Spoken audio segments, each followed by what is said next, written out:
Nous sommes très heureux de vous accueillir ce matin, nombreux pour cet échange consacré à la précarité d'une classe d'âge en particulier, hein, puisqu'on va parler effectivement de la précarité matérielle des enfants de 0 à 3 ans et bien sûr de l'impact que ça a également sur leur famille.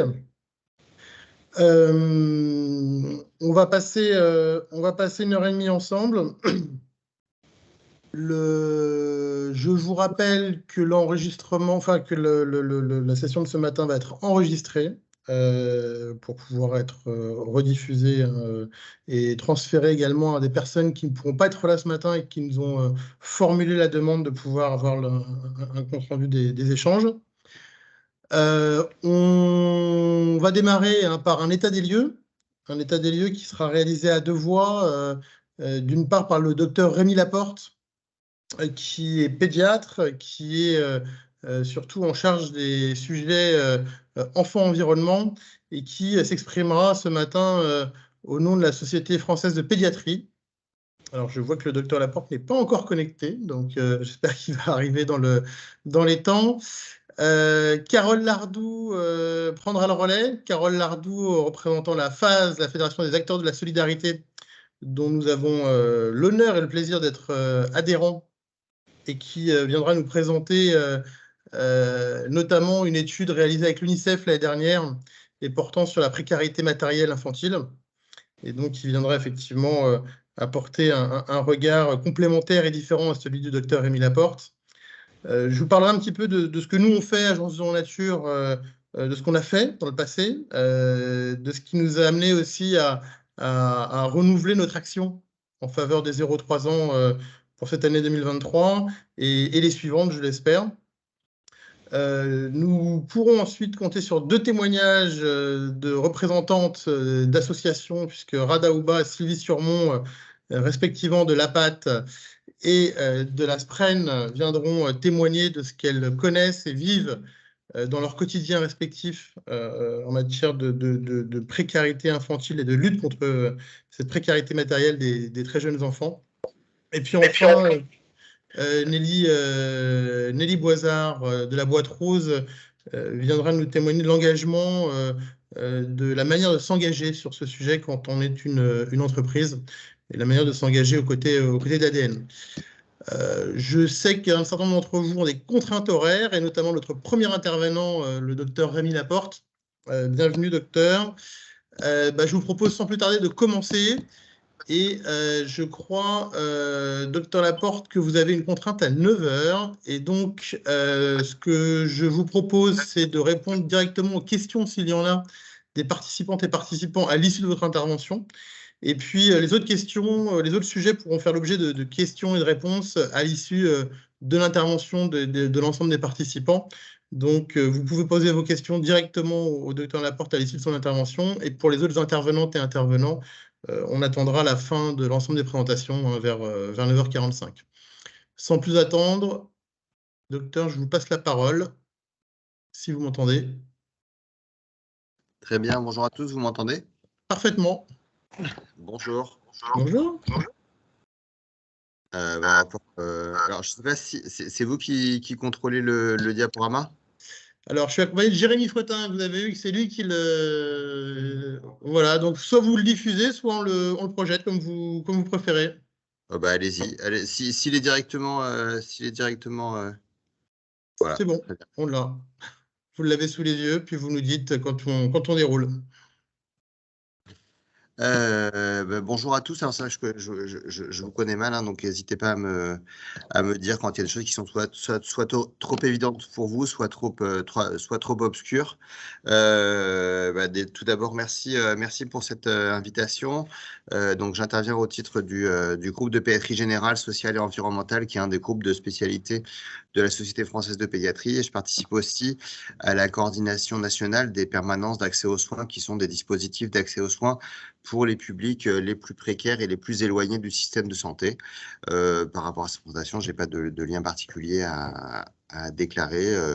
Voilà. Sinon, je participe aussi au Conseil de la santé publique dans la commission des risques liés à l'environnement et des inégalités sociales de santé. Diapositive suivante. Donc sur la question, à la question que vous me posiez sur la question de la précarité, enfin de l'influence de la précarité chez les petits enfants, comme vous le savez par l'intermédiaire du plan des 1000 jours, il y a un intérêt particulier à cibler ce public-là. Et il y a un intérêt à cibler ce public-là, même quand notre objectif, c'est de réduire les inégalités sociales de santé, quand on sait qu'elles terminent avec une différence d'espérance de vie de 8 ans à la fin de la vie, en espérance de vie totale. On sait aussi que l'espérance de vie en bonne santé est aussi avec des hiatus qui sont importants suivant les conditions socio-économiques. Et pour agir là-dessus, on sait maintenant que c'est chez le groupe des plus petits que l'intervention est la plus efficace. En fait, ce qu'on sait d'abord, c'est que, comme dans beaucoup de sujets, quand on va parler de santé et quand on appelle le docteur, bah, c'est là que ça va marcher le moins bien, en fait. C'est quand on en est à faire du curatif, c'est là que c'est le moins efficient en termes d'efficacité, d'efficience économique. Et on sait, avec tous les effets qu'il y a sur les interventions curatives en termes d'effets secondaires, alors que quand on est sur du préventif et donc sur de la réduction des inégalités sociales des santé, qui passe par des interventions tant sur le matériel que sur le niveau d'éducation et ce qu'on appelle de littératie et de littératie en santé. On sait qu'on a quand même beaucoup moins ces d'effets secondaires qui interviennent dès qu'on utilise, nous, des médicaments ou autres interventions actives. Diapositive suivante. Et donc là, vous voyez malgré tout qu'il y a quelque chose qui... En fait, là où je travaille, moi, c'est les permanences d'accès aux soins de santé. Et elles étaient à la base, dans les années 98, quand elles ont commencé à être développées, elles étaient principalement destinées aux grands précaires de la rue. Et donc finalement, moi, je suis pédiatre, donc la question que pouvait se poser, mais qu'est-ce que j'allais faire dans cette galère? Sauf que quand on regarde le taux de pauvreté, si on ne parle que de pauvreté économique, de pauvreté monétaire, on voit malgré tout qu'en fait, les enfants, les moins de 18 ans, sont quand même les plus pauvres de la population. Et ils représentent un tiers, parmi les personnes pauvres, les enfants sont un tiers des populations pauvres. Voilà, donc diapositive suivante. Pour autant, ce qu'on sait maintenant, ça a bien été démontré dans plein d'interventions en prévention et en réduction des inégalités sociales de santé.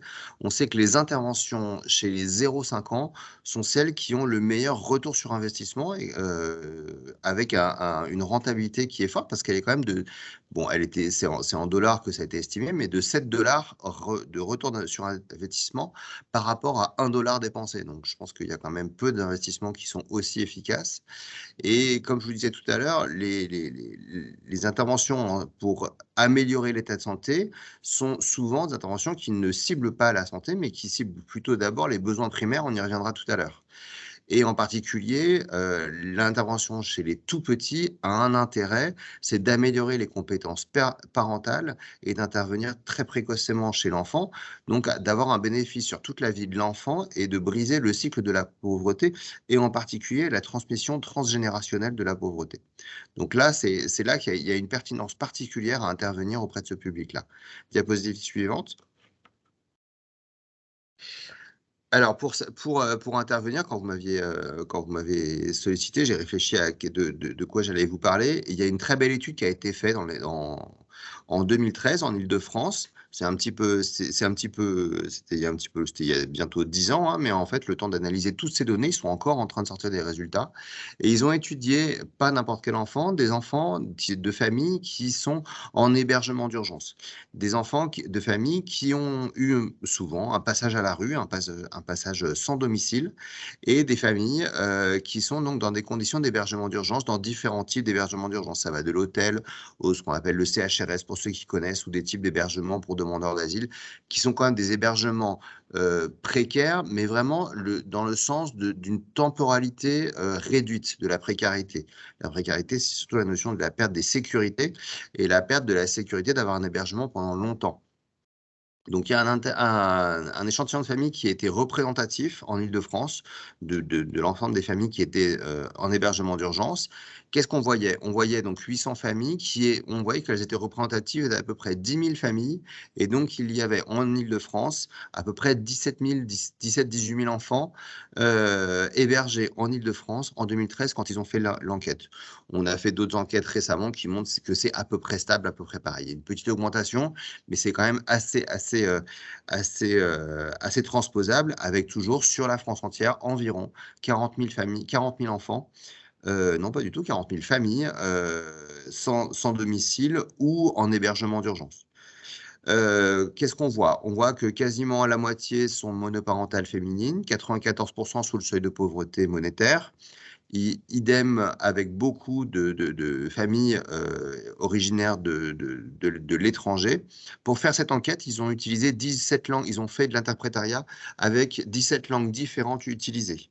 Et on voit que, donc on voit que ça renvoie à tout ce que j'évoquais tout à l'heure, la notion de littératie, la notion de pouvoir communiquer. En fait, comme on sait, dans la notion du capital social, il y a quand même la notion de pouvoir communiquer avec ses pairs. On voit que la notion d'insécurité alimentaire était importante. Alors, ce n'est pas le sujet direct d'aujourd'hui, mais c'est quand même compliqué de ne pas vous en parler. Qu'est-ce qu'on voyait? On voyait donc que l'insécurité alimentaire était forte, 77 ou 69%. Elle est toujours un petit peu plus faible chez les enfants parce qu'en général, les parents essayent de préserver les enfants. Sauf que ce qu'on voit, c'est que il y a extrêmement peu, dans notre pratique, il y a extrêmement peu d'enfants ou de parents qui sont dénutris. La majeure partie du temps, les gens réussissent à trouver quelque chose à manger, mais de mauvaise qualité, ce qui fait qu'on voit une présence une prévalence, une fréquence du surpoids qui est plus élevée que dans la population comparable, et donc une prévalence du surpoids tant chez les parents que chez les enfants, et qui est significative, et qui pour les enfants est quand même pas le meilleur départ en fait. Et on voit aussi la fréquence des troubles de santé mentale. Diapositive suivante, on va détailler ça un petit peu. D'abord, je veux quand même faire un point parce que même si on parle, même si vos interventions ne sont pas sur l'alimentation, on voit que les interventions, enfin, on voit quand même que je voulais quand même vous en parler parce que l'allaitement, en fait, pour pouvoir allaiter, il y a quand même quelques conditions basiques pour pouvoir allaiter. C'est une ressource qui est extrêmement précieuse parce que justement, ça permet d'éviter d'avoir à acheter du lait, d'avoir à préparer du lait et donc d'avoir besoin de conditions d'hygiène un peu plus strictes pour préparer du lait, pour avoir fait un certain nombre d'interventions en squat et bidonville. Je peux vous dire que j'ai vu un certain nombre de boîtes de lait ouvertes qui me faisaient comprendre très très bien pourquoi il y avait un certain nombre d'enfants qui se retrouvaient aux urgences pour des épisodes de diarrhée. L'allaitement, là, donc sur 450 enfants, c'était la même étude, hein, c'est une très belle étude, donc c'est pour ça que j'ai pris ça parce que permettre de décrire une même population sur différents aspects de leur vie de tous les jours. Et qu'est-ce qu'on voyait? On voyait que qu'est-ce qui permettait aux mamans d'allaiter plus longtemps? Premièrement, qu'est-ce qui empêchait ces mamans d'allaiter plus longtemps? Premièrement, d'avoir été victime de violences ou de guerre, et donc qui avait été le moteur de la migration. Et ensuite, il y a un deuxième facteur moi, j'ai pas encore bien compris jusque-là, ou en tout cas, on peut se poser des questions, mais en fait, finalement, quand l'enfant était né en France, l'allaitement durait moins longtemps que quand il était né ailleurs. Donc ça pose des questions dans les parcours de vie, dans les histoires de vie, mais en tout cas, ça veut dire, on le sait, hein, pour les populations migrantes, les 3 mois, les 2 ans d'arrivée en France sont des moments extrêmement dangereux, extrêmement fragiles, parce que on le sait pour d'autres pathologies, on le sait par exemple pour les hépatites et le VIH, chez les adultes, il y a une très belle cohorte chez les adultes qui s'appelle la cohorte Parcours, qui montre qu'en fait, la majorité des patients migrants atteints de ces maladies, en fait, l'ont attrapé en arrivant en France, et pas du tout quand ils étaient dans leur pays d'origine, mais enfin la majorité, non, pas la majorité, mais au moins un tiers à 50% des hépatites et du VIH chez les patients migrants subsahariens qui sont en France ont été attrapés à l'arrivée en France. Donc ça montre que vraiment c'est des publics qui sont extrêmement peu sécurisés et qui sont exposés à de grandes vulnérabilités. Et en fait, clairement, si je vous dis ça, si je vous parle de ça, c'est lié aux vulnérabilités matérielles et au défaut de sécurisation de leurs conditions de vie. Par contre, ce qu'on voyait, c'est qu'il n'y avait pas d'impact de la multiparité, pas parce qu'il y avait plus d'enfants que les mamans arrivaient moins à allaiter. Il n'y avait pas d'impact de la présence ou de l'absence du père, et il y avait pas d'impact sur de l'entourage familial. Donc, on voyait quand même que ces mamans étaient en ressources pour allaiter, quelles que soient leurs conditions de vie, par rapport à leur entourage social. Mais ce qu'on voit, c'est que ça reposait quand même beaucoup sur les mères, et donc il y avait besoin de soutien matériel et justement d'actions de promotion de la santé pour améliorer ces constats. Diapositive suivante. Alors, une partie de l'étude aussi qui était sur les habitudes de vie et sur la santé mentale, en fait. Ils ont étudié des habitudes de vie que vous allez comprendre tout à fait logiquement chez les enfants de 6 à 12 ans autour de... Alors, c'est des un peu plus grands, mais c'est quand même, en fait, ce qui se passe chez les 6 à 12 ans, vous le savez maintenant, en particulier chez les écrans, en fait, l'exposition aux écrans chez les tout petits pose un gros souci chez les moins de 3 ans. Et en particulier, on le voit chez des parents qui sont un petit peu débordés, qui laissent les enfants devant des écrans parce que ça leur permet d'avoir moins à gérer ça directement. Donc, ils avaient étudié les habitudes de vie favorables à la santé par rapport à l'alimentation, l'utilisation des écrans, les jeux extérieurs et le sommeil. Diapositive suivante. Et on voyait qu'est-ce qui favorisait ces habitudes favorables à la santé. Bah, c'est une sécurité alimentaire, des revenus un petit peu meilleurs à l'intérieur même de cette cohorte, hein, c'est-à-dire de cette cohorte qui est en hébergement d'urgence chez des patients très précaires. Le fait d'être francophone, on retrouve voilà encore la notion de littératie, et le fait que les parents dorment un petit peu plus et qu'il y a un petit peu plus de soutien social. Et l'impact qu'on voit, diapositive suivante, l'impact qu'on voit de ces habitudes de vie, c'est que premièrement, chez les filles, il y avait plus de comportements prosocial, et chez les garçons, il y avait moins de signes d'anxiété et de signes d'hyperactivité, inattention. Ce qu'on constate très clairement, c'est que chez les patients précaires, diapositive suivante, vous pouvez, chez les patients précaires, en fait, il y a beaucoup de vieilles caricatures qui sont, bah, de toute façon, le petit enfant pauvre, bah oui, il est agité à l'école, il écoute pas bien. Mais finalement, en fait, tous ces facteurs, toute cette description, il est un petit peu maigre, un petit peu dénutri, ou alors il a un peu de surpoids. Tous ces facteurs, maintenant, on arrive à trouver les... Alors, c'est pas simplement de se dire que c'est la précarité qui va entraîner ces effets sur la santé. Maintenant, on arrive à comprendre quels sont les facteurs intermédiaires qui expliquent ces comportements. Il y a un certain nombre soit d'intoxication, soit d'habitudes défavorables à la santé qui vont expliquer ces effets. Ce que je devais vous dire aussi par rapport aux familles précaires, et c'est un des effets qui est largement connu, c'est l'augmentation de fréquence de l'asthme. Alors, même si c'est que 20%, ce qui peut paraître comparable à la population générale, non. Quand ils ont étudié par rapport à des échantillons de population les plus comparables à ces familles, on voyait qu'en fait, ils avaient plus d'asthme que dans la population générale, et que c'était favorisé par l'habitat dégradé. Vous savez que la présence de moisissures dans les habitats, ou l'altération de la qualité de l'air intérieur, avec en particulier la présence de polluants dans l'air intérieur, est clairement démontrée comme, en fait, c'est cette pollution de l'air intérieur, c'est l'asthme de l'enfant qui a la relation de causalité la plus claire. Il y a des études de l'ANSES qui sont très claires là-dessus, alors que chez les adultes, c'est moins clair parce que comme il y a toutes les pollutions liées aux conditions de travail, c'est beaucoup moins clair. Il faut savoir que dans le logement, les petits-enfants sont dans le logement 23 heures sur 24. Donc, c'est eux qui sont le plus exposés à une altération de la qualité de l'air.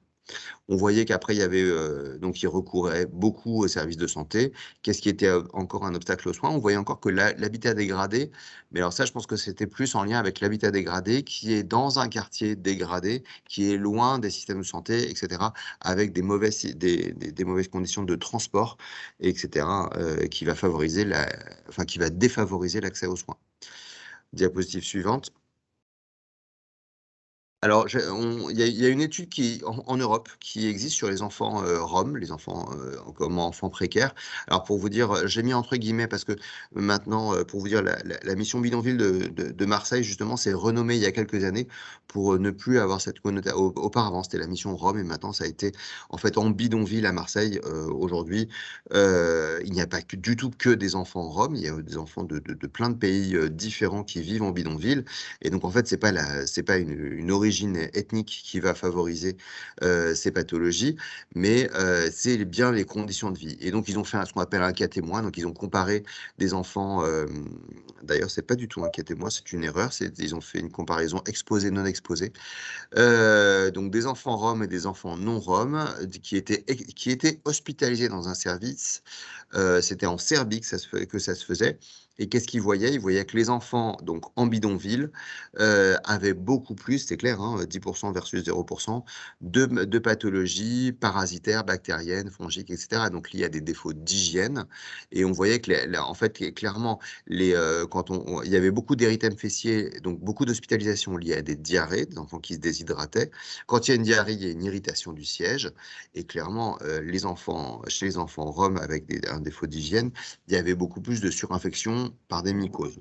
Ce qu'on sait maintenant par rapport à l'érythème fessier, c'est que dans la population générale, on voit beaucoup moins de mycoses, on en voit extrêmement peu maintenant, alors qu'on voit par contre beaucoup d'irritations liées à l'utilisation de lingettes nettoyantes avec des produits chimiques dessus, qui là, pour le coup, sont des lésions qui sont un petit peu différentes, parce qu'on voit, en fait, c'est que de mettre des produits chimiques toxiques sur des lingettes sous les couches, on voit que c'est irritant avec des effets clairement sur la peau.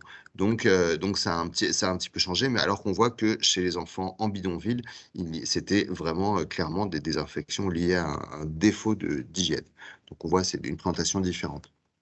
Diapositive suivante.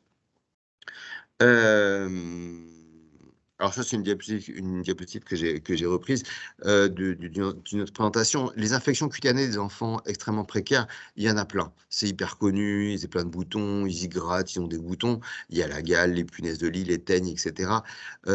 Qu'est-ce qu'il faut remarquer? C'est que ça, de toute façon, quoi qu'on fasse quand on va traiter ces pathologies, si on ne traite que l'enfant, ça ne marchera pas, ça reviendra. Il y a nécessité d'un traitement collectif et surtout de l'environnement et d'une action coordonnée et d'un suivi dans les actions, parce que sinon ça marche pas. Voilà. Quand je vous parle de gale, punaise de lit et teigne, vous y attendriez peut-être pas, mais en fait, à choisir entre les trois, bah, il vaut mieux choisir la gale parce que c'est celle qui est la plus facile pour s'en défaire. Ensuite, ça serait la teigne. Les punaises de lit, c'est vraiment très très compliqué, et c'est les interventions sur l'environnement qui sont extrêmement importantes et extrêmement compliquées. Bon, il y a d'autres infections liées. Ah non, excusez-moi, je restais juste encore là-dessus. D'autres infections bactériennes ou virales. Mais d'abord, en fait, dans les infections cutanées, ce qui est le plus fréquent, c'est des enfants qui se grattent juste parce qu'ils ont la peau sèche ou parce qu'aussi ils se grattent par stress, en fait. Donc la première chose, c'est premièrement des produits qui permettent des conditions d'hygiène qui soient correctes, et deuxièmement, ne pas oublier que dans l'hygiène de la peau, c'est important d'entretenir la peau et ce qu'on appelle des produits émollients qui hydratent la peau, parce que sinon la peau se craquelle et n'importe quel virus, bactérie, parasite rentre encore plus facilement. Donc ça, c'est important. En plus, comme je vous disais par rapport, le prurigo, en fait, c'est la notion de grattage lié à un stress, en fait, psychologique. Ouais, donc c'est pour ça que c'était des éléments importants. Diapositive suivante. Ça, c'est une étude qui n'est pas encore publiée. On a comparé des enfants dans des conditions de vie différentes. On avait quasiment 1000 enfants qui venaient aux urgences et qu'on comparait. Et pour vous dire, voilà, qu'est-ce qu'on voit quand on compare? Ben, je vous ai mis, voilà, donc l'obésité, on voit. Alors, premièrement, vous pouvez, je crois, faire diapositive suivante. Ah non, alors, il faut revenir, parce que je croyais que j'avais mis un truc. Si vous pouvez revenir à la précédente, s'il vous plaît. Ce qu'on voit, c'est que, non, entre les deux, le tableau bleu, s'il vous plaît. Ce qu'on voit, c'est que finalement, alors, il y a les enfants qui sont en habitat stable, c'est-à-dire des parents locataires dans un habitat stable, en logement individuel. Et par contre, on voit les enfants qui sont soit en habitat instable, soit les enfants qui sont SDF, sur beaucoup de pathologies, sur différents éléments, on voit qu'ils sont quand même assez comparables. Ils se ressemblent un peu plus. Tout ce qui est logement instable, ça comprend tout à l'heure les conditions d'hébergement d'urgence dont je vous parlais. Ça comprend aussi toutes les familles qui sont hébergées chez des tiers, qui sont hébergées dans la famille, qui sont hébergées dans la diaspora. C'est des conditions de vie qui sont en fait déjà assez précaires, qui sont assez informels, assez compliqués à tracer et pour lesquels on a un petit peu du mal à intervenir parce que les familles ont très très peur de se retrouver à la rue du jour au lendemain et c'est des conditions qui sont, c'est une crainte qui est vraiment au quotidien et qui limite qui nous limite dans nos prises en charge. Qu'est-ce qu'on voit? Le surpoids, l'obésité, bah voilà, en habitat stable, il y en a 23%, en habitat instable et chez les SDF, il y en a 10% de plus, comme on voyait dans l'étude de tout à l'heure. Pour ce qui est du retard scolaire, bah là, vous voyez que c'est progressif. Hein, on passe de 9%, ce qui est c'est un petit peu plus fort que la moyenne nationale, qui est, je crois, de plutôt 6% de retard scolaire d'au moins une classe. Et là, on voit que ça augmente beaucoup. C'est lié à différents facteurs, mais dont la possibilité de faire les devoirs le soir, de suivre les progressions de l'enfant, et donc aussi le niveau de littératie des parents. Et donc ça, c'est à la fois le niveau de littératie des parents et aussi la disponibilité des parents pour les encadrer. On voit que le port de lunettes diminue de manière extrêmement significative. La fréquence de l'âge, je vous en ai parlé, mais aussi ce que je voulais vous montrer quand même, c'était le nombre moyen de caries. Donc le nombre de moyens de caries en habitat stable, c'était de moins de 1 carie, alors qu'on passait à plus de 2 caries en habitat instable et chez les enfants SDF. Voilà, donc c'était quand même dans chaque bouche. Au tout début, il y a 10 ans, quand nous on a commencé notre action, chez les enfants SDF, on avait une dent sur 4 qui était cariée. Une dent sur 4 à une dent sur 3. Donc pour vous dire que c'est quand on en est à compter par dent et pas par bouche avec une carie, c'est qu'il y en a vraiment quand même beaucoup, beaucoup. Diapositive suivante. Ce que je voulais là-dessus, je crois que je vais bientôt conclure mon propos, c'était vous dire, voilà, c'est que ça, c'est la pyramide des besoins. La pyramide des besoins dont j'ai oublié l'auteur, évidemment. Maslow. Merci. Voilà, je m'en rappelle toujours, sauf ce matin, évidemment. Voilà, donc ce qu'on voit quand même, c'est que les besoins physiques, les besoins fondamentaux primaires sont la condition à beaucoup de choses, mais sont déjà la condition, en fait, nous on le voit par rapport à la santé, parce que le besoin de santé, c'est le niveau 2 de la pyramide de Maslow, et, en fait, souvent dans nos projets de soins, on est limité par rapport aux conditions de vie à la satisfaction des besoins physiologiques et des besoins primaires, et que quand on essaye de substituer, de répondre avec des outils sanitaires à la place d'avoir une réponse aux besoins physiologiques, en général, ça se passe pas très bien. En général, ça marche pas d'abord, voire ça se passe pas très bien. Voilà. Diapositive suivante. Et ce qu'on voyait dans le temps, c'est que voilà, dans les besoins de satisfaction, la priorité, c'est d'abord de répondre aux besoins physiques et fondamentaux, et le besoin de sécurité dans lequel il y a le besoin de santé, ça n'est que après. Et ça fait que tout ça, c'est pour vous montrer, voilà, tout ce que je vous montre depuis le début, c'est que finalement, les médecins, on ne se trouve que en fait en observateur de la situation, plus qu'en acteur efficace. Voilà, je ne sais plus s'il y a une diapositive suivante. Voilà, donc en conclusion, pour nous, par rapport aux dons en nature, ce qui a besoin, enfin, la nécessité et la pertinence est forte par rapport aux produits d'hygiène corporelle, mais aussi de l'habitat, de notion de vêtements, d'articles de puériculture. Il y a besoin de produits qui soient simples à utiliser en termes de composition, en termes de confiance dans la composition des produits et dans la simplicité d'utilisation, avec l'objectif d'une utilisation directe et prolongée, d'éviter les échantillons et les petits conditionnements, parce que ça a une pertinence qui est limitée dans la prise en charge par les familles, et par ailleurs aussi, voilà, le besoin de soutien parental et tout ça, en fait, même l'utilisation de produits simples, c'est ce qui permet d'adopter et de garder des habitudes favorables à la santé. Et ça, Il y a d'autres, enfin, je pense aux travaux d'Esther Duflo chez des publics extrêmement encore plus précaires, vu que les pauvres des pays pauvres.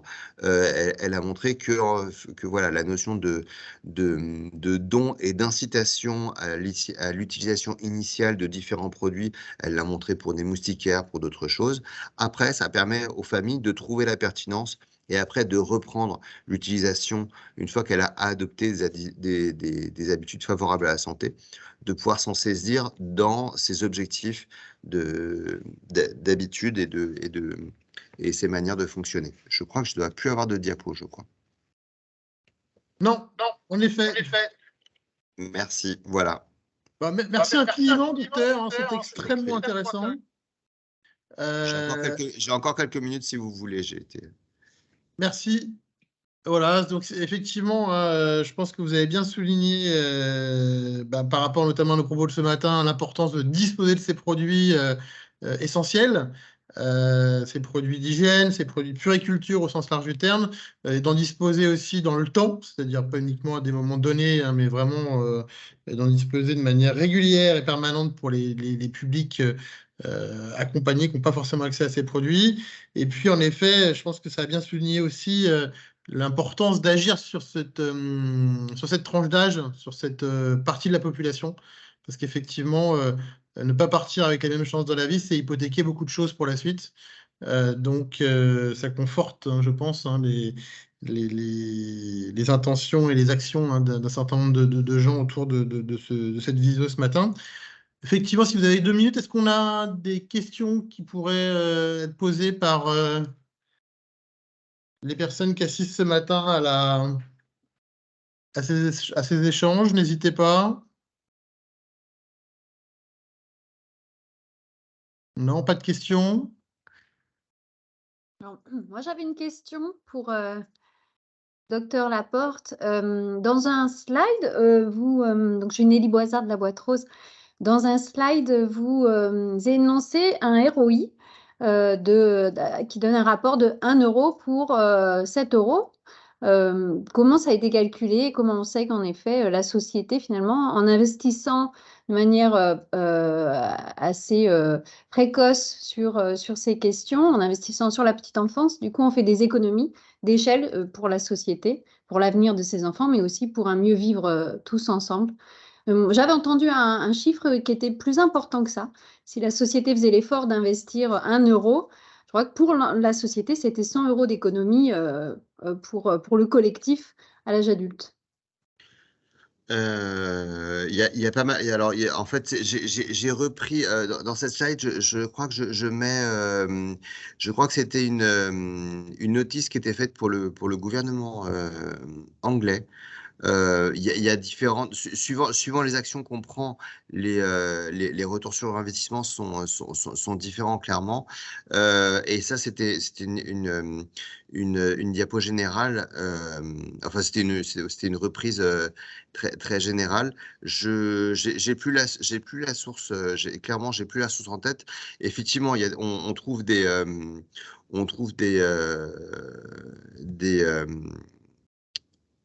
retours qui sont différents.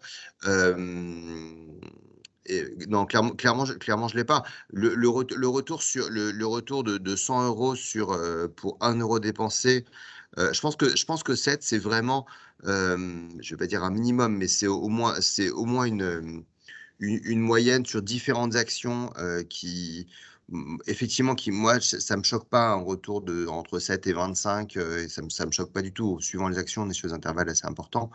Un retour de 100 euros, je pense qu'il y a des actions qui doivent le permettre, hein, en sachant qu'en général, plus l'action est simple, plus le retour est important. Mais clairement, effectivement, j'ai pas la référence de l'action sur elle-même. Après, je peux chercher, hein, je suis convaincu qu'il y en a. Je suis convaincu de pouvoir en trouver différentes avec des retours extrêmement positifs, quoi. Merci encore, docteur. Alors, nous sommes malheureusement contraints par le temps, hein, parce que c'est extrêmement intéressant. On aurait pu y passer une bonne partie de notre matinée. Mais un grand merci en tout cas d'être intervenu dans votre emploi du temps, j'imagine, chargé. On va avoir un éclairage sous un angle un petit peu différent avec Carole Lardou, hein, de la Fédération des acteurs de la solidarité, qui a une vision transversale au titre plutôt du tissu, du milieu associatif, et qui notamment va nous parler de cette étude que j'évoquais en préambule tout à l'heure, hein, réalisée avec l'UNICEF l'année dernière. Carole, je vous en prie, c'est à vous. Merci. Merci, au revoir. Merci encore, docteur. Merci. Merci, bonne journée, à bientôt. Merci vous aussi. Bonjour à tous et à tous. Je vais partager mon document. Hop. Voilà, donc la Fédération des acteurs de la solidarité, c'est la plus grosse association qui réunit tous les acteurs de l'hébergement et du logement, donc les centres d'hébergement d'urgence, les centres d'insertion, les résidences sociales. Et l'idée, c'est de vous présenter les résultats d'un baromètre qui a été réalisé sur l'activité du 22 juillet 2022, peu de temps avant la rentrée scolaire, pour préciser un peu combien de personnes sont concernées parmi les personnes qui appellent le 115, qui est le numéro d'appel pour les sans-abri. Donc, au niveau de la méthodologie, je voulais vous parler du service intégré d'accueil et d'orientation, qui est un service qui existe depuis 2010. Il y a un SIAO par département. Et l'objectif du SIAO, c'est de regrouper toutes les demandes d'hébergement et de logement adapté des personnes. Ils ont aussi connaissance des disponibilités. Il y a un volet insertion du SIAO pour une orientation vers des structures qui relèvent de l'insertion avec des entretiens approfondis avec des travailleurs sociaux en face à face. Et il y a des demandes d'urgence. Parmi les demandes d'urgence, il y a les numéros qui sont faits au 115, qui est le numéro d'appel pour les sans-abri, qui est accessible 24 heures sur 24, 7 jours sur 7. Les informations qui sont données au 115 sont des informations déclaratives issues des entretiens téléphoniques. L'analyse réalisée par la fédération, donc elle s'appuie sur le SISIAO, qui est un logiciel qui enregistre toute l'activité du SIAO, qui est sur la responsabilité de la DIAL, qui est un service de l'État. Le jour analysé, c'est le 22 juillet et on a fait des comparaisons avec les années précédentes. Ça couvre la France entière, y compris les DOM. Les informations qui sont analysées sont les demandes d'hébergement, puisqu'au 115, on peut aussi faire ce qu'on appelle des demandes de prestations pour avoir des informations sur les coordonnées d'un vestiaire, des démarches administratives. Et l'analyse, elle va porter sur les nuitées, c'est-à-dire les personnes qui sont hébergées, et sur les demandes le jour J. Et là, on pourra voir quelles sont les personnes qui ne sont pas hébergées. Je vais un petit peu vite parce que comme il est déjà plus de 9 heures, et puis tous les résultats sont disponibles dans le baromètre de la fédération et j'ai mis les sources après. Les limites de l'observation, l'enquête, elle ne porte pas sur toutes les personnes qui sont à la rue. Elle porte uniquement sur les personnes qui sont appelées 115. Et il y a des enquêtes qu'on appelle Nuit de la solidarité qui sont organisées dans plusieurs grandes villes qui montrent qu'il y a un non-recours au 115 qui est important. À peu près 60% des personnes à la rue ne recourent plus au 115.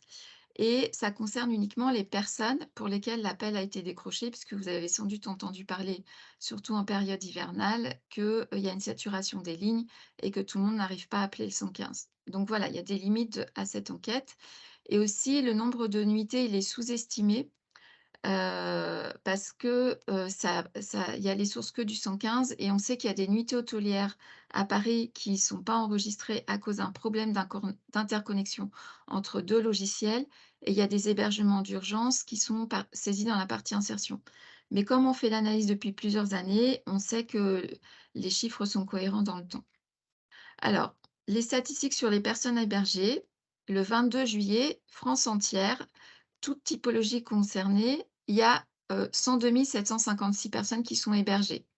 Ce qu'on voit, c'est que le nombre, il est quasiment stable, entre 33 000 et 104 000 qui sont hébergés suite à leur demande au 115 dans le dispositif d'urgence. 3/4 de ces personnes hébergées sont des personnes en famille, ce qui représente 78 352 personnes. Et plus de la moitié des personnes en famille, des personnes hébergées sont des personnes en famille. Et parmi ces personnes en famille, il y a 41 098 enfants de moins de 18 ans. Donc un peu plus de la moitié des personnes en famille hébergées sont des enfants. Et parmi ces enfants, il y en a 29% qui ont moins de 3 ans. Donc le public particulièrement concerné ce matin, ça représente 12 000 enfants, France entière. Si on voit l'évolution des personnes en famille hébergées entre 2020, 2021, 2022 et la fin 2022, la courbe des personnes en famille, on voit que ça a été impacté par le Covid. C'est-à-dire qu'en 2021 et le deuxième chiffre, 73 000 personnes, il y a un nombre important de personnes qui ont été hébergées suite au Covid, puisque la consigne, c'était aucune personne à la rue. Après, en octobre 2021, on voit qu'il y a moins de personnes hébergées parce qu'il y a eu des remises à la rue. Et début 2022, il y a à nouveau des consignes qui disent il faut héberger le maximum de personnes, ce qui fait qu'on a une remontée des personnes qui sont hébergées.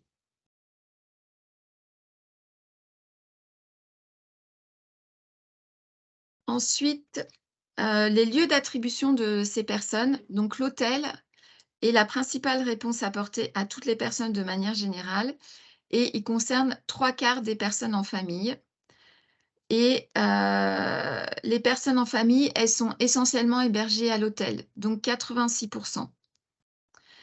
Parmi les personnes hébergées en hôtel, donc parmi les 56 000 personnes, il y a quasiment 30 000 enfants de moins de 18 ans et 9 000 de moins de 3 ans. Donc, le docteur en a parlé tout à l'heure, il y a une enquête, l'enquête Enfam qui a été faite par l'Observatoire du SAMU social de Paris qui parle de la situation de ces enfants.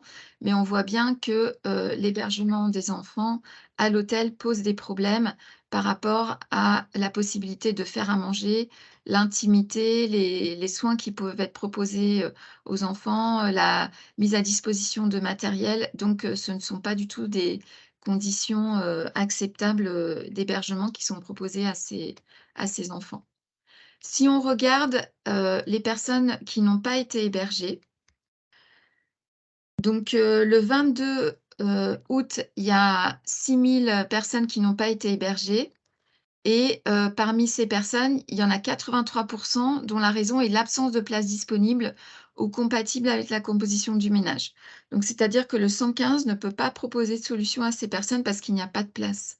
Et parmi les personnes en demande non pourvue, 2/3 sont des personnes en famille, ce qui est très important par rapport aux années précédentes où on voit qu'au fur et à mesure des années, les personnes en famille font partie des personnes qui ne sont pas hébergées, ce qui n'existait pas les années précédentes. Et ça représente 3 133 personnes.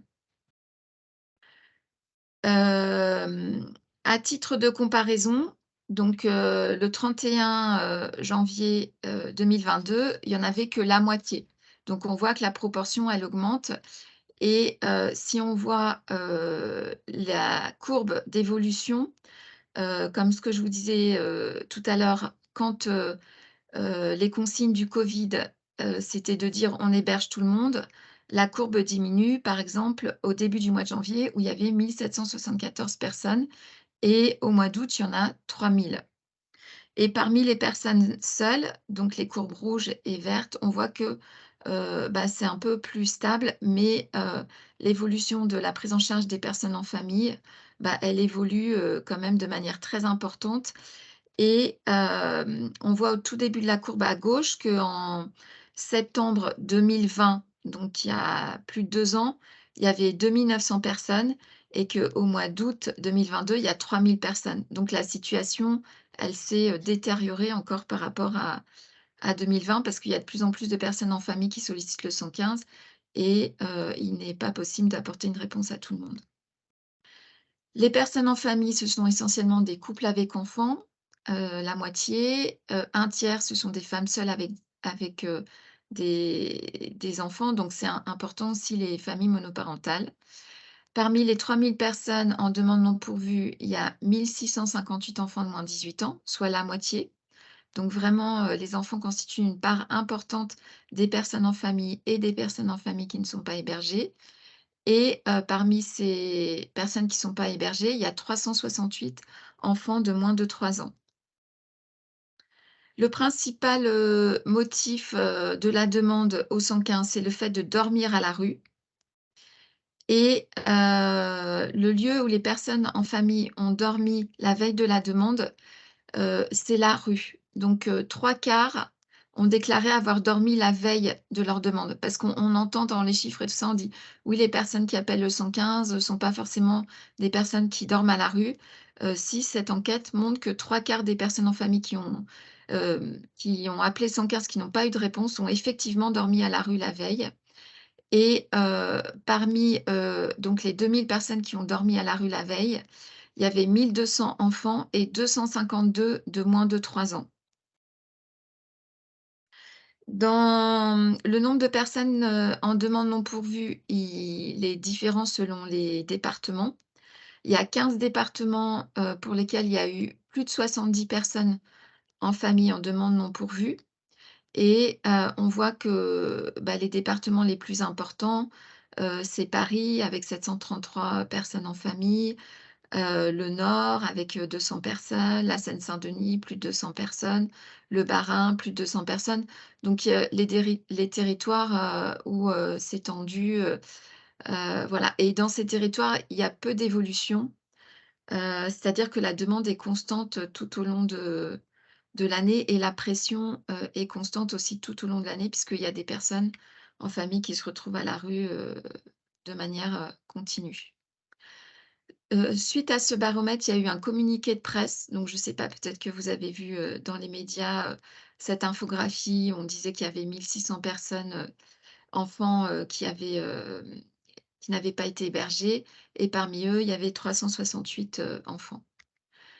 Les éléments du communiqué de presse, c'était qu'il y avait presque 2 fois plus d'enfants sans solution qu'au début de l'année. Parce que justement, le problème, c'est que les familles qui étaient hébergées le sont, mais il y a toutes les nouvelles familles qui se présentaient au 115, bah, il y a pas de réponse qui leur ont été, apportées. Le jour de la rentrée, il y a des enfants qui ont passé, la nuit dehors, qu'ils soient scolarisés ou non. Comme on l'a dit, l'hôtel est inadapté à la vie de famille et ne permet pas de répondre aux besoins fondamentaux des enfants, dont 9 200 enfants qui ont moins de 3 ans. Et donc l'UNICEF et la fédération, appellent le gouvernement à prendre des mesures nécessaires pour que plus aucun enfant ne dorme à la rue. C'était un engagement de Monsieur Macron, plus aucune personne à la rue, mais là, ça va plus loin puisqu'il y a des personnes à la rue et des enfants à la rue, donc c'est inacceptable.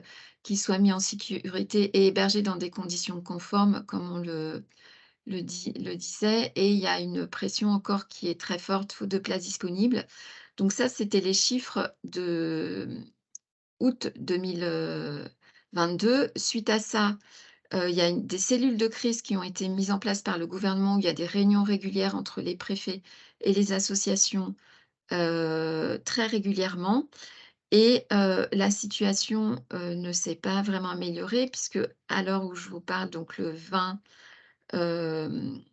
mars 2023, il y a quasiment 3 000 personnes, en famille qui sont en demande non pourvue. Parmi elles, il y a 1 500 enfants de moins de 18 ans et on voit qu'il y a même eu une augmentation des enfants de moins de 3 ans, puisqu'il y a 412 enfants de moins de 3 ans, qui se retrouvent, sans réponse apportée à leur demande. Voilà, c'était pour situer, les chiffres, la réalité à l'heure actuelle, en 2022 et encore en 2023. Merci.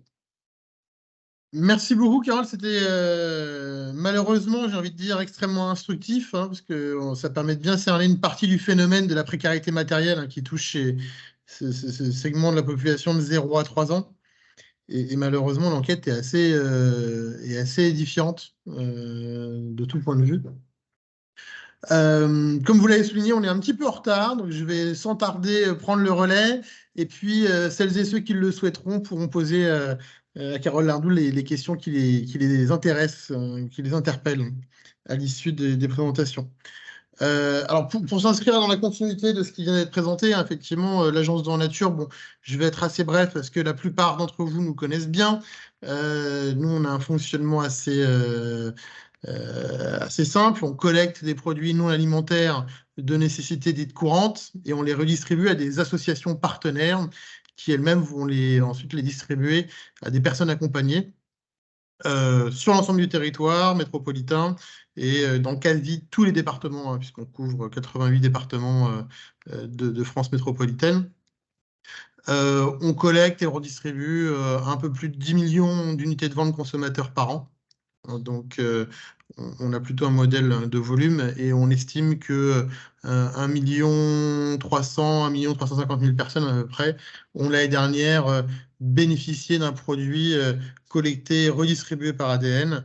Vous avez quelques-uns de nos donateurs un peu historiques sans que ce soit exhaustif.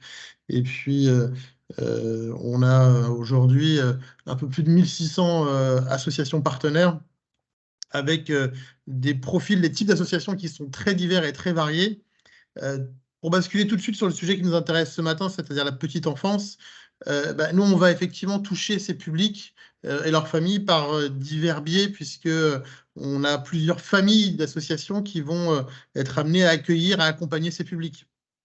Alors, on a bien sûr hein, des types d'associations qui ont été cités tout à l'heure, des centres d'hébergement d'urgence, des CHRS, qui accueillent ce type de public.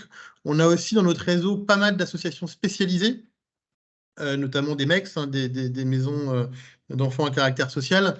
Je n'ai pas le chiffre exact en tête, hein, mais on en a plusieurs dizaines dans le réseau hein, qui accompagnent spécifiquement des publics de mineurs, et notamment des mineurs de moins de 3 ans.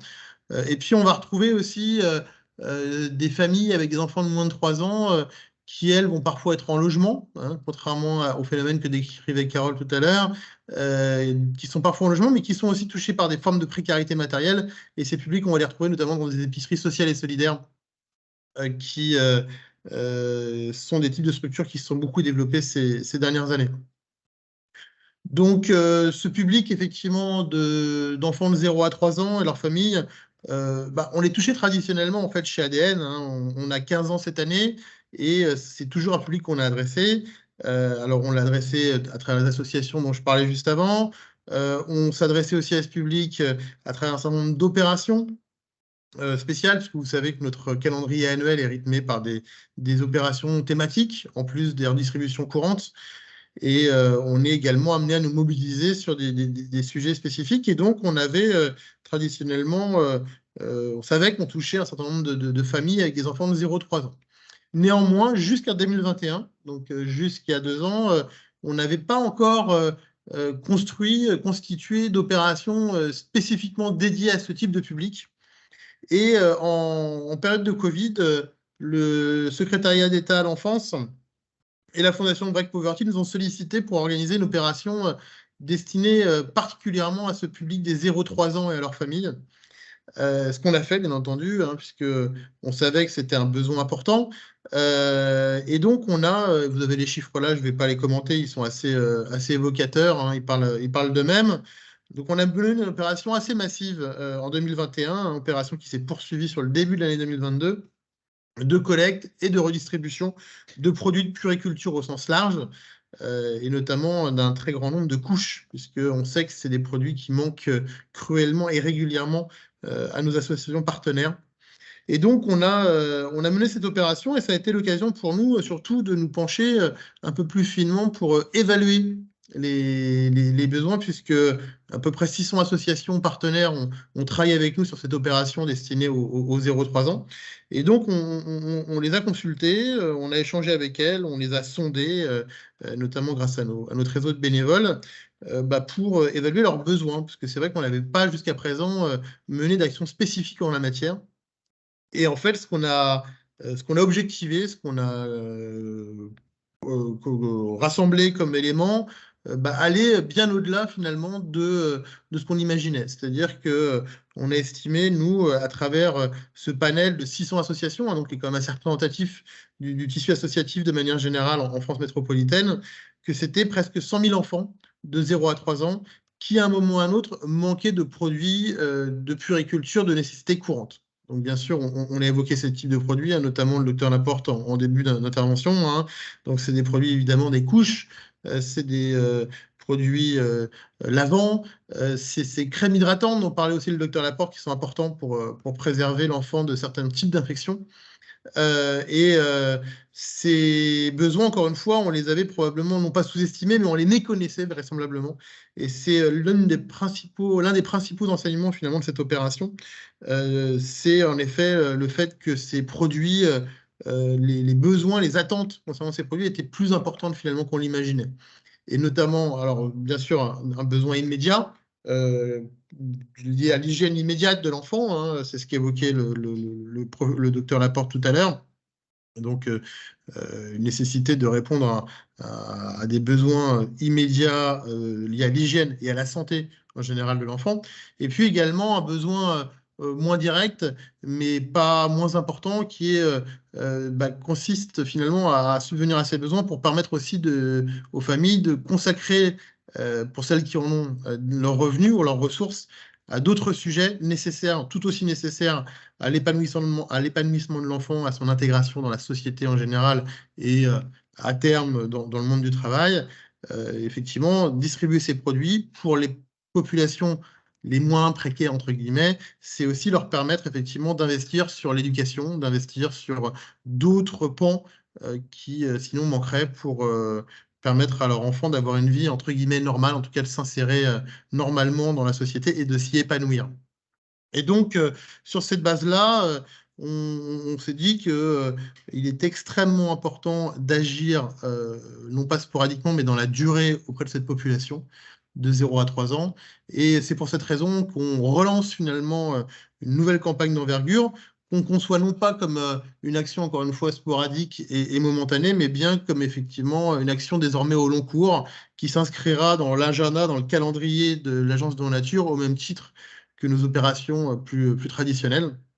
Et donc, on a démarré, en fait, hein, puisque ce dont on parle ce matin, en fait, c'est une action qui est déjà en cours, hein, puisque on a démarré à la fin de l'année dernière, donc en novembre, par un appel aux dons, hein, c'est-à-dire qu'on a mobilisé les entreprises qui nous font déjà confiance, et que je remercie d'ailleurs au passage.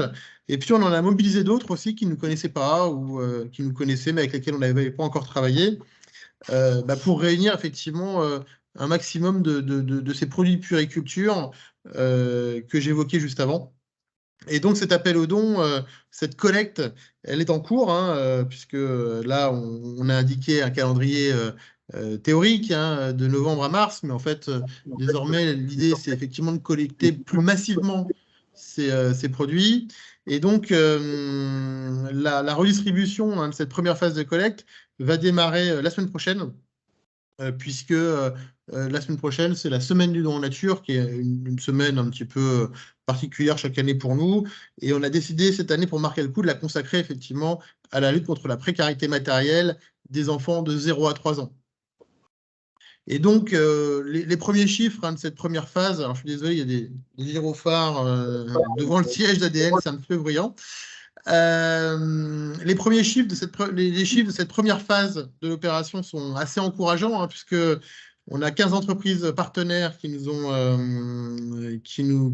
fait confiance, qui nous ont soutenus. Et encore une fois, je les en remercie. Vous avez des noms, notamment qui figurent sur ce slide. Et donc, on a déjà réussi à rassembler un volume significatif, voire très significatif, de produits de puériculture au sens large. Et ces produits, on va pouvoir les distribuer aussi plus rapidement et surtout complètement gratuitement, avec le soutien aussi de donateurs financiers hein, qui nous ont appuyés. Et puis, on sait que c'est des produits, malheureusement, les produits de puériculture, c'est un obstacle auquel on se heurte historiquement. On sait que c'est des produits qui ne sont pas toujours faciles à trouver en don, parce que malheureusement, il n'y a pas forcément beaucoup d'invendus, ou dans certains segments de marché, pas beaucoup de production réalisée en France. Et donc, on procède à de l'achat pour compléter effectivement les volumes qu'on va redistribuer à nos associations partenaires. Et donc là, l'idée, hein, vous avez les chiffres, là aussi je ne vais pas les commenter, ils sont assez parlants. L'idée, c'est aussi de développer spécifiquement un accompagnement, et je pense notamment aux ateliers. Hein, le docteur Laporte, là aussi, en parlait tout à l'heure en introduction. Faire prendre de bonnes habitudes, c'est permettre aussi aux personnes et aux familles accompagnées de réaliser l'épanouissement de leur enfant, de lui garantir une bonne santé, une bonne intégration dans notre société. Et donc, on va jouer également sur ce point-là et on réalise ces ateliers à partir de cette période d'avril également. Donc, on est dans cette logique désormais de consacrer une part significative des ressources, de l'énergie et de la mobilisation des soutiens d'ADN à ce public de 0-3 ans, et notamment dans la perspective de ce qu'évoquait le docteur Laporte tout à l'heure, hein, que c'est un moment de la vie durant lequel il faut lourdement s'investir pour finalement réussir à s'intégrer durablement dans la société et encore une fois à s'y épanouir. Et donc c'est pour cette raison que désormais la lutte contre la précarité matérielle des 0-3 ans devient véritablement un axe structurant de l'action de notre association. Encore une fois, avec le support et le soutien de nos donateurs produits ou donateurs financiers. Bien sûr, je rappelle nos engagements vis-à-vis de ces donateurs. Hein, c'est une redistribution globale, c'est-à-dire équitable. De notre point de vue, on a une déontologie qui est pour le coup très stricte là-dessus. Hein, c'est-à-dire qu'on redistribue à tout type d'associations. Alors là, en l'occurrence, hein, bien entendu, aux associations qui sont concernées par le sujet dont on parle ce matin, mais sans distinction géographique, sans distinction d'origine des populations accompagnées. C'est vraiment la philosophie de l'Agence de la nature, on y tient fortement. Et puis également, notre philosophie, c'est une redistribution la plus efficace et la plus efficiente possible, c'est-à-dire consacrer le moins de ressources humaines et financières possibles aux activités logistiques pour permettre de consacrer le maximum de moyens à rassembler le maximum de produits possibles pour que nos associations partenaires puissent en bénéficier.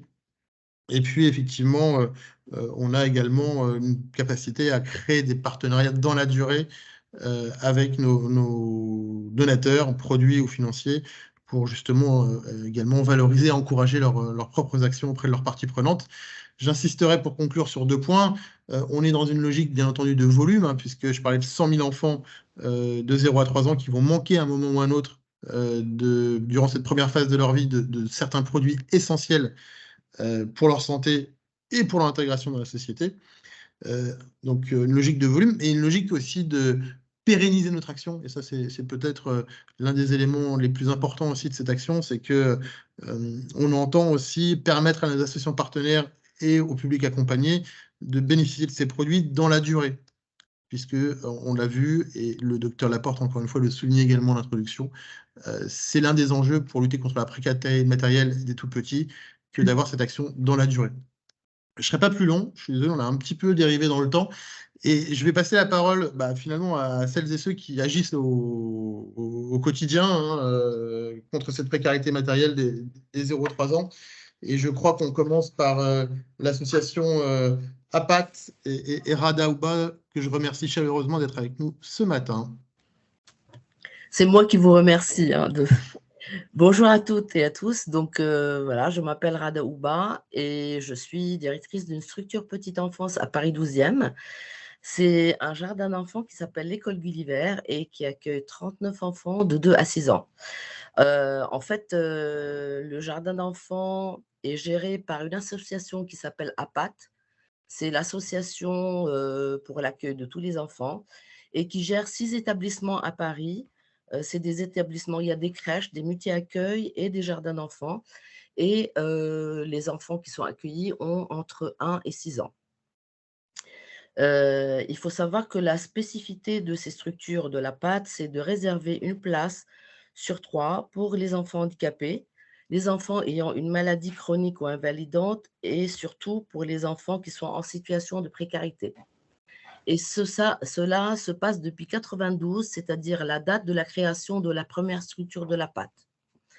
C'est une association à but non lucratif. Nos structures sont subventionnées par la ville de Paris et la CAF.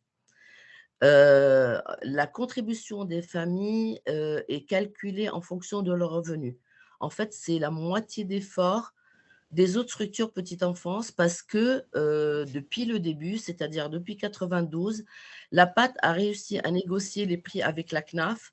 C'est surtout pour permettre aux familles, surtout des familles défavorisées, de bénéficier de ces modes de garde pour leurs enfants. La participation familiale minimale, pour vous donner une idée, est de 0,47 € l'heure. Et la moyenne, c'est 1,27 €. Nous rencontrons malheureusement, comme toutes les majorités des structures associatives, des gros problèmes financiers parce que les subventions n'ont pas augmenté en cohérence avec l'inflation et avec la charge du personnel. Nos besoins financiers complémentaires sont à minima de 8%. Pour l'année 2022, pour vous donner un exemple, dans nos établissements, les 6, on a accueilli 406 enfants de 1 à 6 ans habitant Paris intramuros. Je dis Paris intramuros parce que nos établissements ne sont pas sectorisés par arrondissement, c'est-à-dire qu'on peut accueillir les enfants de tout Paris. Donc, sur les 406 enfants accueillis, on avait accueilli 119 enfants en situation de handicap et 98 enfants sous le seuil de la pauvreté. Et je peux vous dire que le chiffre est beaucoup plus élevé par rapport aux années précédentes. J'ai essayé de faire une étude comparative sur l'année 2021, mais seulement sur ma structure, par rapport à mes commandes à l'agence de dons en nature. Et les chiffres sont très révélateurs. En 2021, j'avais passé 16 commandes sur le catalogue ADN pour un montant de 1 906 €. Là, je n'ai pas compté les frais de port. Pour des produits ayant une valeur marchande de 50 618 €. J'étais sidérée par le résultat parce que je ne vous cache pas, c'est la première fois que je fais cette étude. Voilà. Et il faut savoir que mon budget en 2021 était de 56 000 €. Je parle d'un budget de fonctionnement. Donc, j'ai pu ainsi économiser 48 712 €. Et ce budget de fonctionnement, il couvre tout type d'achat et ainsi que les travaux, les travaux et les réparations aussi de la structure. À titre d'exemple, j'avais en 2021 1 600 € de budget pour couches et linge, 300 € pour pharmacie. Et quand je dis pharmacie, ça veut dire le coton, le sérum Phi, le liminant, voilà. C'est des produits qu'on utilise tous les jours. Et 4 300 € pour l'achat de matériel éducatif. Donc, voilà, c'est pour ça que je vous ai dit, les chiffres sont vraiment révélateurs. Donc, j'ai ciblé en particulier ces 3 volets parce que ce sont des besoins permanents et essentiels pour nous dans le monde de la petite enfance. Donc, on parlait des besoins de soins, je ne vais pas les répéter, bien sûr. Après, les besoins liés à l'hygiène corporelle, donc les couches, l'imminent, les mouchoirs, les lingettes. Ensuite, les besoins du linge. Et donc, on a les gants, par exemple, les gants de toilette, les bavoirs qu'on doit renouveler sans arrêt. Les vêtements pour l'échange, donc on les donne aux parents, mais en fait, ils ne les rendent pas. Ils les gardent, mais je peux comprendre parce que c'est par rapport à leurs besoins, donc je peux comprendre qu'ils gardent les vêtements de change qu'on leur prête. Ensuite, on parle du matériel éducatif qui n'est pas non plus négligeable. On en a besoin pour les besoins du développement sensoriel et intellectuel de l'enfant. Donc, les produits que je commande chez ADN sont utilisés en priorité sur le terrain pour les besoins du fonctionnement. Bon, j'en distribue systématiquement aux familles défavorisées, dont les enfants fréquentent mon établissement, mais je le fais d'une manière très discrète parce que vous savez très bien que ces gens sont très fiers. Et donc, pour éviter de froisser leur fierté, je le fais dans mon bureau discrètement. Voilà. Et ils ont l'habitude maintenant. Donc, ces économies nous aident d'abord à gérer notre budget restreint pour pallier à des nécessités du quotidien, comme renouveler le mobilier des enfants, par exemple les lits, les matelas, les chaises, Elles nous permettent aussi de payer des intervenants extérieurs pour animer des spectacles de musique et de marionnettes pour les enfants. Je pense notamment aux enfants qui vivent dans la précarité. Donc cette année, par exemple, moi j'ai 4 enfants qui sont hébergés avec leur mère célibataire dans des hôtels sociaux. Et vous avez évoqué le problème des hôtels sociaux tout à l'heure, par rapport à l'intimité de l'enfant, par rapport à l'espace, par rapport au matériel, à tout ce qui se passe. Voilà. Donc ces enfants ne pourront jamais profiter autrement de ces occasions-là pour assister à des spectacles. Et depuis quelques années, on a mis aussi à Gulliver, et bien sûr en pensant aux enfants qui sont dans la précarité, un système de prêts, de livres et de jeux, afin qu'ils puissent profiter chez eux aussi avec leurs parents. C'est-à-dire qu'on leur prête systématiquement, tous les jours, des livres, des jouets qu'ils peuvent utiliser chez eux et dont les rendre après. On a pu aussi mettre en place des séances de massage parce que la PAT a pu payer une formation à une collègue qui a fait cette formation-là et qui passe dans toutes les structures, au moins une fois par semaine, pour faire des séances de massage à tous les enfants. Nous avons aussi des occasions à la PAT qui sont devenues des traditions et je pense notamment à la fête de Noël et à la fête de fin d'année. Bien sûr, ces fêtes symbolisées par le partage et l'échange contribuent d'abord à lier, à créer surtout des liens sociaux entre les différentes familles qui sont à la PAT, en sachant aussi que ces liens sont aussi entretenus par les directrices au quotidien, autour d'un café tous les matins au moment de l'accueil de leurs enfants. Ces fêtes sont l'occasion toujours de distribuer des cadeaux à tous les enfants. Et je peux vous dire que depuis 2012, en fait, 2012, parce que c'est la date où il y a eu la première convention signée entre la PAT et ADN, j'ai vu défiler des centaines de familles dans mon bureau qui pleuraient d'émotion parce qu'ils n'avaient pas les moyens d'acheter les cadeaux que nous, on leur offrait.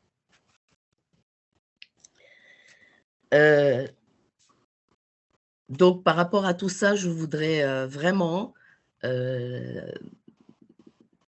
comme vous l'avez compris, je voudrais dire que l'Agence de dons en nature ainsi que tous les donateurs sont notre bouée de sauvetage qui nous permet d'assurer une bonne qualité de produits au service des familles et surtout des enfants avec le peu de moyens qui nous ont été attribués, que ce soit par la ville ou par la CAF. C'est pourquoi je voudrais conclure pour dire que je me remercie énormément Dons en nature et je remercie beaucoup les donateurs. À travers, bien sûr, je parle au nom des familles aussi et des enfants. Eh ben, merci beaucoup pour votre témoignage et puis pour vos remerciements, Rada. C'était un témoignage effectivement très, très clair et très touchant. Merci beaucoup. Merci à vous tous. Sylvie, chef de service à la SPREN, si vous voulez prendre le relais. Très bien, merci. Bonjour à tous. Donc moi, je suis Sylvie Surmont, je suis chef de service à la SPREN Ensemble pour l'enfant. Donc nous sommes partenaires de l'Agence du don en nature depuis 2014. Donc c'est vous dire un nombre assez conséquent de commandes que nous avons pu passer dans l'intérêt des familles et des enfants que nous accompagnons. Donc, pour une petite présentation assez succincte de l'association, donc c'est une association qui a été créée en 1895, hein, donc nous avons quelques années d'expérience derrière nous dans le champ de la protection de l'enfance et elle n'a cessé d'évoluer et aujourd'hui s'est implantée sur 4 territoires, donc le Côte d'Opale, les Flandres, le territoire de Lille et le territoire MRT. Nous avons également diversifié nos modalités d'accompagnement puisque aujourd'hui ce sont des internats, donc avec une prise en charge globale des enfants et du milieu ouvert, à savoir milieu ouvert en assistance éducative classique et aussi et surtout de l'accompagnement à domicile de manière renforcée parce que la politique depuis 2016, la politique liée à l'enfance a un peu évolué. Alors, je ne suis pas sûre que ça soit vraiment dans l'intérêt des familles. En tout cas, ce qu'on voit aujourd'hui me laisse penser que ce n'est pas toujours le cas, mais plutôt une décision financière, à savoir qu'aujourd'hui, les placements se font quand vraiment on est au bout du bout avec des situations très dégradées et qu'auparavant, on essaye d'étayer les parents au domicile avec ce que je disais de manière renforcée, intervention du matin de 7h jusqu'à 21h30, 22h sur des temps forts où la famille pourrait éventuellement être en difficulté. Et ces interventions se font 4, 5, 6, 7 fois par semaine en fonction du besoin. Néanmoins, ce dispositif lié à une fermeture de places d'hébergement font que parfois ça ne répond pas aux besoins et du coup finalement ils arrivent à être placés avec des situations très très dégradées. Donc, moi, je travaille sur la maison d'enfants du Capro, qui est située à Ouascal, dans la région de Lille, secteur métropole Roubaix-Tourcoing. Et nous prenons en charge 57 enfants dans le cadre de l'internat. Et ensuite, nous avons également 30 familles qui sont suivies en AMOR. Je suis responsable de 2 structures, de 2 services. Donc, l'un qui est Pomme d'Api, 14 enfants âgés de 0 à 6 ans. Et le second, l'Envolée, qui vient juste d'ouvrir parce que justement, on voit bien la nécessité de réouvrir des places. Donc, une structure qui accueille 6 enfants. Donc, c'est une microstructure, 6 enfants de 0 à 6 ans, sachant que ça sera plutôt les 0-4 ans qui seront sur cette microstructure, pardon, et ensuite ils basculeront sur l'Envolée. Ce que je peux dire des enfants que j'accueille, eh bien oui, des enfants, pour 98% d'entre eux, ce sont des placements judiciaires. Donc, l'intervention du magistrat, du juge des enfants est nécessaire au regard de la situation dégradée des enfants parce que des familles n'ont pas accepté l'accompagnement dans le cadre d'un accompagnement administratif, donc une adhésion. Un placement judiciaire parce que des faits de maltraitance avérés ou des risques de maltraitance très élevés et du coup qui viennent entraver le bon développement des enfants. Donc, les enfants que j'accueille ont, malgré leur jeune âge, un sac à dos bien chargé puisqu'ils ont subi de la maltraitance physique, sexuelle, psychologique, des carences éducatives graves, des négligences. Et les négligences, aujourd'hui, on sait qu'elles ont un impact, et d'ailleurs le docteur Laporte en parlait tout à l'heure, la précarité matérielle, etc. Les négligences que cela génère ont un impact très très fort sur le développement des enfants, qui du coup présentent de gros troubles, des troubles du développement, des troubles des apprentissages. Et nous, dans le cadre de notre accompagnement global, donc on a les enfants sur 365 jours sur 365, et en fonction des situations, les parents ont des droits d'hébergement. Sur un groupe de tout petits, généralement, il n'y a pas de droit, ou très très peu. Ils sont limités parce que les enfants n'ont pas forcément les mots pour venir dire ce qu'ils vivraient à domicile. Et du coup, les magistrats ont plutôt tendance à fortement les protéger et permettre les relations parents-enfants dans le cadre de visites médiatisées, à savoir en présence d'un tiers qui vient observer, qui vient soutenir la relation du parent avec son enfant. Donc moi, dans le cadre moi et mon équipe et mes équipes éducatives, bien évidemment, on accompagne de manière globale, sur du lever, avec les soins d'hygiène jusqu'au coucher, donc en passant par l'ensemble des repas, les éduquer, reprendre une éducation qui parfois a été un petit peu néfaste à leur développement, absence de cadre ou alors au contraire de la rigidité, des méthodes éducatives complètement inadaptées, et ce jusqu'au coucher, donc avec un accompagnement à la scolarité, etc. On travaille également beaucoup autour de la parentalité, parce que l'objectif quand même du placement, c'est de pouvoir réintégrer les enfants au sein de leur famille en ayant travaillé tout ce qui était dysfonctionnement en termes d'éducation chez ces familles, mais aussi les accompagner vers tout ce qui est de l'ordre du logement. Alors là, on fait souvent appel à des associations partenaires parce que nous ne sommes pas spécialisés, mais en tout cas, il est évident qu'on doit aussi travailler sur les modalités d'accueil, sur le domicile, pour permettre un retour en famille dans de bonnes conditions. Aujourd'hui, notre financeur, c'est le département. Pour pouvoir faire ce travail-là, nous avons une enveloppe et si on reste focus sur l'hygiène, mensuellement, mon équipe, par exemple, de 14 enfants, a un budget de 85 € par mois pour l'ensemble de ces 14 enfants. Et quand je dis l'hygiène, ça va en effet du savon, des crèmes, des éliminants, des couches. Voilà, 85 €. Donc, c'est pour vous dire que, bien évidemment, ce n'est pas suffisant si on veut avoir des produits de qualité. On est obligé, et tant mieux que vous existez, parce que ça nous permet en effet de pouvoir répondre aux besoins des enfants, parce que ces enfants qui ont eu à vivre des choses très difficiles, qui n'ont pas eu les mots pour le dire, bien évidemment, ils sont dans une somatisation extrême et ce qu'on constate, c'est qu'ils ont, en termes de besoins d'hygiène, souvent des peaux atopiques, qui nécessitent des soins, enfin des crèmes, etc., qui coûtent relativement cher, que nous, avec nos 85 €, on ne peut pas se permettre.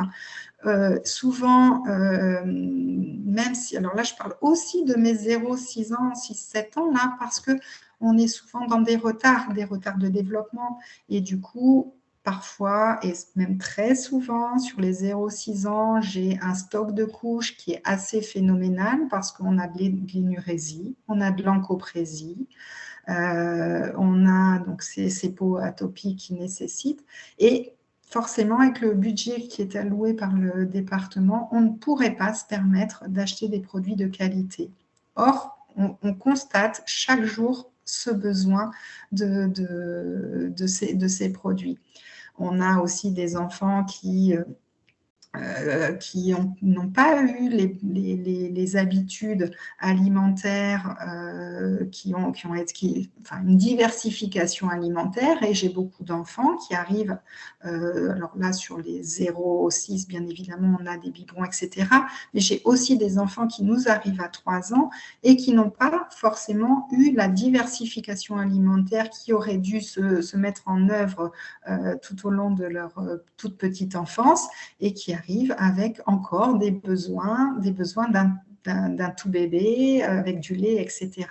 Et nous, bien évidemment, on doit faire ce travail-là, mais dans un premier temps, on ne vient pas casser son habitude, etc., parce qu'on sait aussi que le placement, même si l'enfant était en souffrance dans sa famille et dans un arrêt de son bon développement, n'empêche que ça restait ce qu'il connaît, son milieu d'origine, sa famille, et que du coup, la séparation, elle reste violente. Donc, dans un premier temps, on reste avec les habitudes du parent, qu'on vient peu à peu mettre en œuvre quelque chose de plus normal, entre guillemets, au regard de son âge. Mais du coup, ça veut dire que nous, on a ces besoins, que ce soit sur le 0 ou le 6-7 ans, on a encore tous ces besoins en termes de matériel et de produits spécifiques pour répondre vraiment à leurs besoins de ces tout petits. Merci Sylvie, c'est là aussi un témoignage très, très clair et tout à fait édifiant, et qui malheureusement correspond bien aussi à ce qu'on entend dans beaucoup de nos 1600 associations partenaires aujourd'hui partout en France. Écoutez, un grand merci à toutes les deux. Merci à vous. Merci. On est effectivement un petit peu en retard.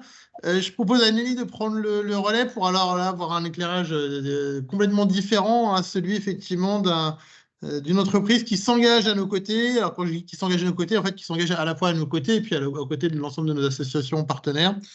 Donc Nelly, je vous en prie, c'est à vous. Merci beaucoup. D'abord, je voudrais commencer juste pour cette intervention par remercier l'ensemble des associations qui sont impliquées auprès des jeunes parents qui rencontrent des difficultés pour les plus vulnérables d'entre eux. Merci pour votre présence, la qualité de votre écoute, tous les besoins que vous rassemblez ici, voilà, par votre présence à leur côté. Vous nous avez parlé de beaucoup de cas très concrets et voilà, donc grand merci pour cet engagement. Alors c'est un engagement qu'on connaît bien à la Boîte Rose parce que ça fait 70 ans l'année prochaine que la Boîte Rose est engagée sur ce sujet.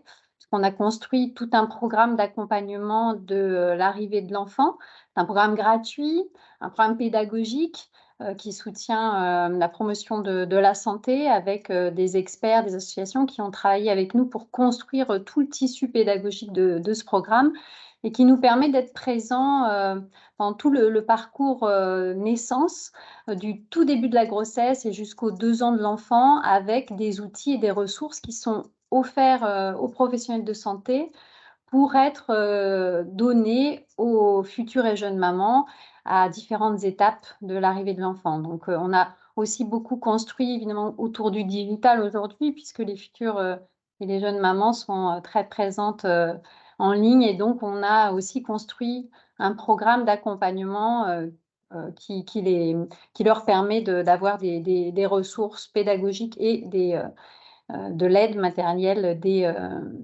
le début de la grossesse. Donc, c'est vraiment un programme dans son ADN qui est conçu pour être donné et pour donner des repères utiles et de confiance aux familles pour accueillir leur bébé dans les meilleures conditions. On vit de la générosité des marques, nous aussi, puisque ce sont les marques qui nous confient des produits qui sont insérés dans ces coffrets notamment. Et donc, c'est tout un écosystème qu'on fait vivre autour de ce moment de la naissance. C'est notre business model. Donc, quand le business va bien, notre entreprise se porte bien. L'inverse est vrai. Donc, on est impliqué et engagé par nature et on veille attentivement à prendre soin de ce moment de vie. Et donc, on intègre les actions des associations au cœur de notre programme très naturellement. Donc, c'est de cette manière qu'on fonctionne. Donc, on observe l'écosystème qui s'articule autour du foyer pour prendre en charge l'accueil de cet enfant. On essaie de comprendre ses transformations, toutes les difficultés, les attentes, mais aussi les besoins.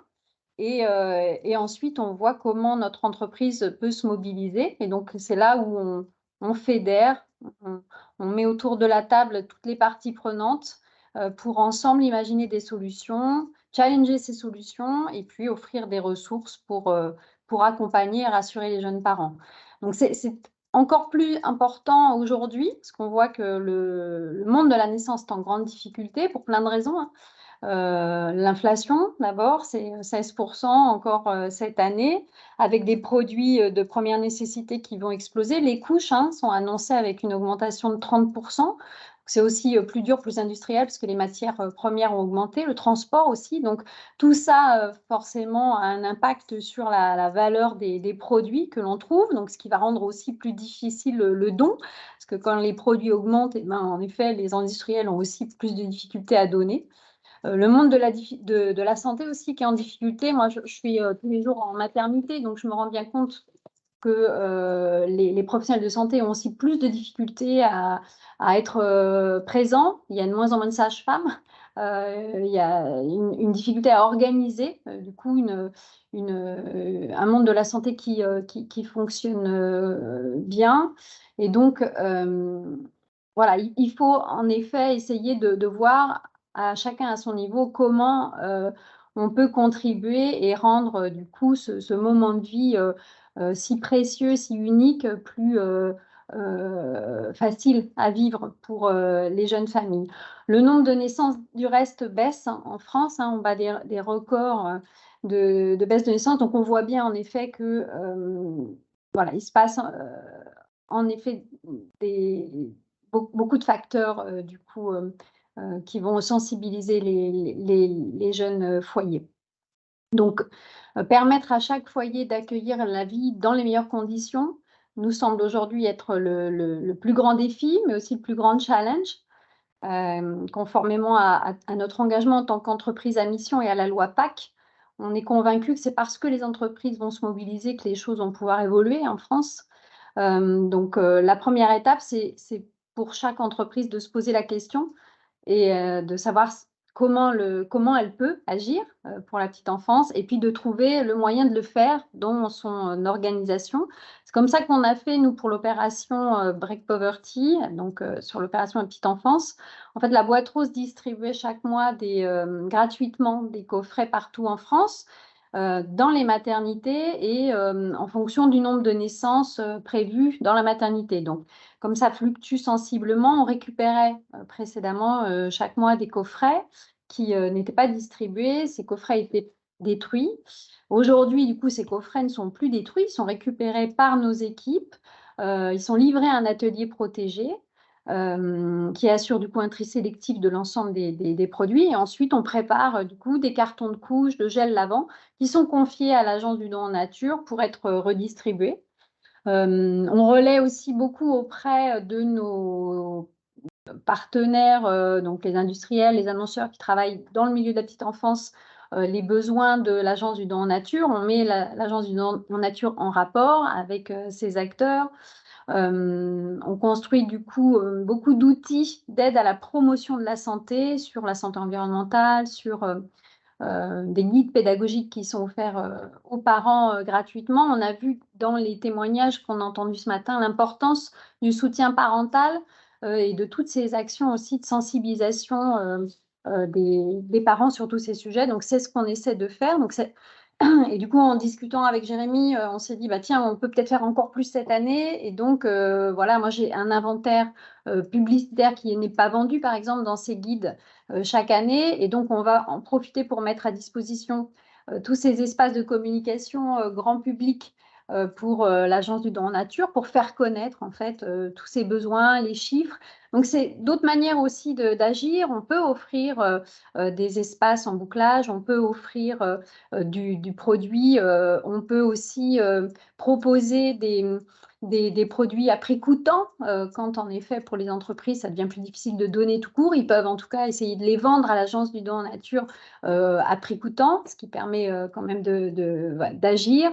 On peut essayer de mettre à disposition ces circuits de distribution. On a vu aussi l'importance des coûts en matière logistique. Donc voilà, il y a pour les entreprises, je dirais, une quantité de solutions possibles.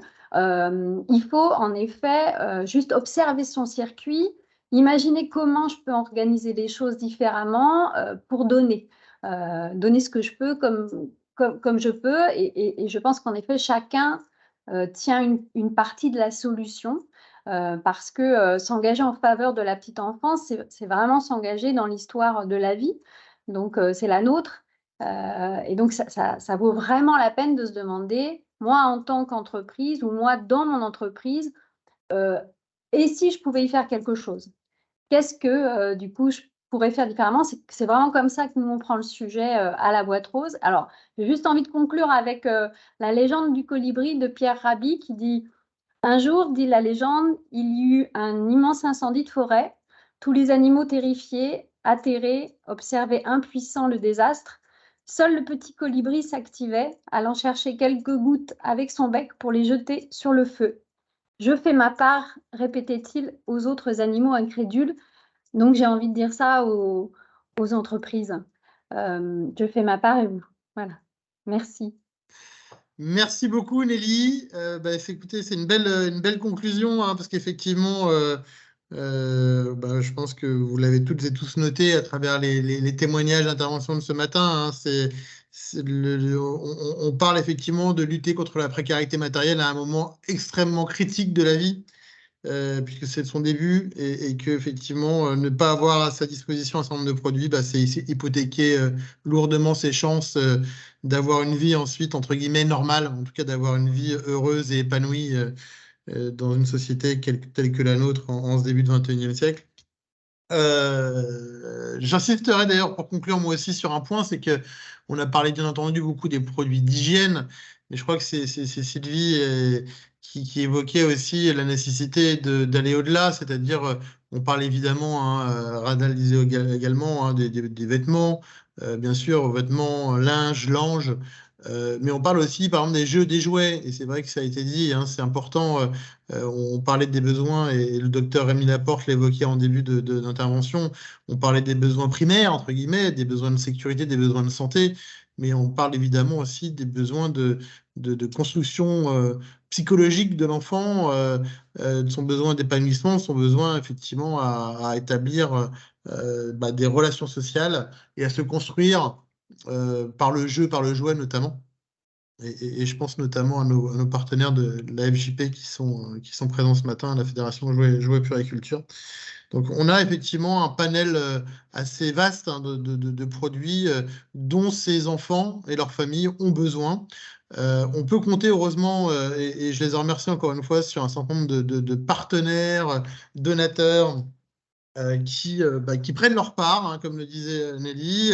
Un certain nombre d'entre eux, d'ailleurs, ont accepté, je parlais tout à l'heure de la nécessité de s'engager dans la durée pour faire face à cette précarité matérielle des jeunes enfants. Et un certain nombre de partenaires, donateurs produits se sont engagés à nos côtés justement à travers un pacte sur plusieurs années, puisque l'idée c'est vraiment ça, c'est au-delà de la question du volume, c'est surtout la question du soutien dans la durée, puisque c'est comme ça qu'on construit effectivement un accompagnement efficace pour les associations, bien entendu, et qui elles-mêmes ensuite peuvent accompagner efficacement, durablement les enfants de 0 à 3 ans et leurs familles.